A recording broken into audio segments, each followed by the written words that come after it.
Finally আমরা রওনা দিলাম সনবিলে। আজকে আমরা সনবিল যাব। সনবিল গিয়ে একটু নাটক করব। কি নাটক করছি কি করছি আপনাদের সাথে থাকছে, সঙ্গে থাকবেন। এই সেই সনবিল, ভারতবর্ষের আসাম রাষ্ট্রের শ্রীভূমি জেলায় অবস্থিত। প্রধান নদী হিসাবে সিংলা নদীর জল পড়েছে এই হ্রদে। সর্বাধিক দৈর্ঘ্য হচ্ছে প্রায় 18 কিলোমিটার, সর্বাধিক প্রস্থ হচ্ছে প্রায় 10 কিলোমিটার। শুকনো সময়ে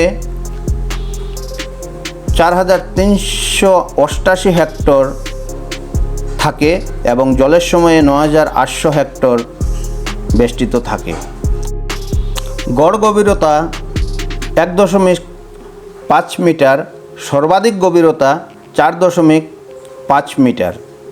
দ্বীপপুঞ্জের নাম হচ্ছে সনবিল।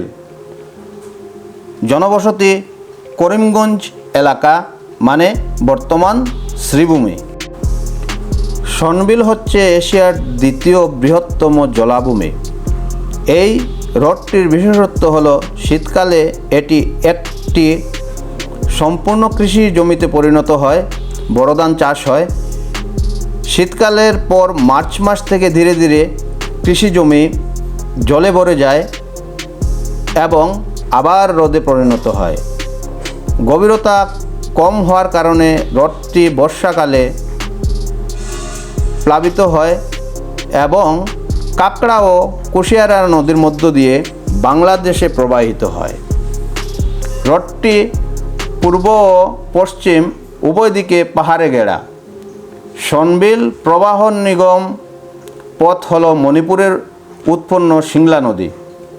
সনবিল দক্ষিণ আসামে জেলাসমূহের ভেতরে অন্যতম প্রধান মাছ উপাদানকারী স্থান এবং হ্রদটি মাছ ধরার জন্য বিখ্যাত। বর্ষাকালে এই হ্রদটি দেখতে খুব সুন্দর। বর্ষাকালে হ্রদটি প্লাবিত হয় এবং একটি সুন্দর দেখায়। জলধারের চারপাশে অবস্থিত হিজল গাছ একটি দর্শনীয় দৃশ্য স্থাপন করে এবং হিজল গাছগুলো একটি আকর্ষণের কেন্দ্রবিন্দু। সূর্যোদয়ের সময় এই সনবিলকে দেখতে খুব সুন্দর লাগে এবং সূর্যাস্তের সময়ও খুব ভালো লাগে। জ্যোৎস্নার সময় সনবিলকে দেখতে আরও ভালো লাগে, যেমন চন্দ্রের আলো জলে যখন পড়ে। সনবিলে আগে এত দোকান ছিল না, এত সুন্দর পরিবেশ ছিল না। এখন অনেক দোকান বসেছে, লোক সমাগমও অনেক বেশি, অনেক লোক যাচ্ছে ওখানে। খুব সুন্দর স্থান, পর্যটকের স্থান হয়ে উঠেছে। এখানে নৌকাও পাওয়া যায় ঘোরার জন্য। পাশে অনেক দোকানও আছে।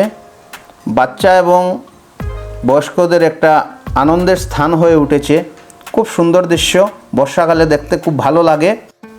ভিডিওটা কেমন লাগলো একটু জানাবেন। সম্ভবত একটু শেয়ার বা লাইক করে দেবেন।